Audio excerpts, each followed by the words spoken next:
Ang programang ito ay rated SPG. Striktong patnubay at gabay ng magulang ang kailangan. Maaaring may masiselang tema, lengguwahe, karahasan, sexual, horror o droga na hindi angkop sa mga bata.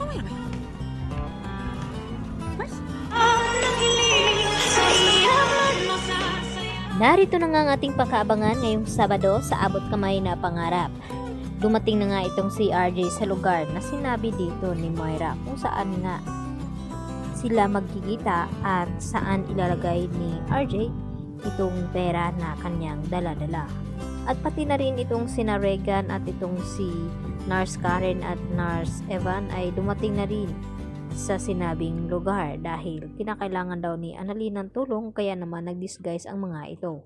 At kanya-kanya na nga sila na nakapwesto kung saan daw nila hahanapin itong si Doc RJ. Baka daw manganganib ito at mapahamak, kaya sinabi ni Annalyn kapag nakita daw nila itong si RJ at nasa critical ang lagay, kinakailangan daw nilang humingi ng tulong at sumigaw.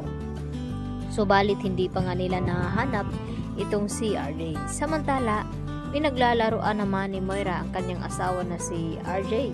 Kinausap niya ito at dito na kung ano-ano ang mga sinasabi ni Moira kay RJ na paano daw kapag tapusin na lamang ni Moira itong kanyang ama at isunod itong si RJ. At tila nagdududa itong si RJ sa mga sinasabi ng kidnapper na iyon dahil kung ano-ano nga ang sinabi at parang kilalang kilala siya nito at nasabi nga niya na may asawa nga ito at kung ano ang gustong gawin sa kanyang asawa.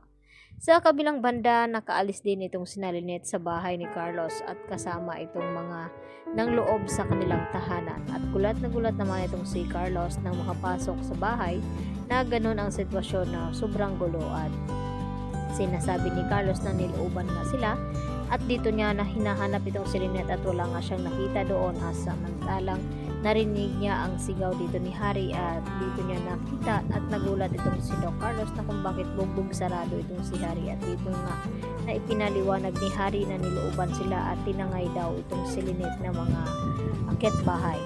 At dito na nag-alala ng gusto itong si Carlos kaya tumawag agad sila ng mga pulis upang imbestigahan ang mga pangyayari at kinakailangan nga daw mahanap nila agad ang asawa ni Carlos na si Lynette.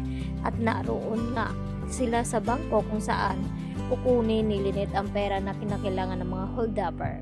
Kapalit ang buhay dito ni Annalyn dahil binabantaan itong si Lynette na kapag magsusumbong itong si Lynette ay tiyak na idadamay daw nila itong si Annalyn.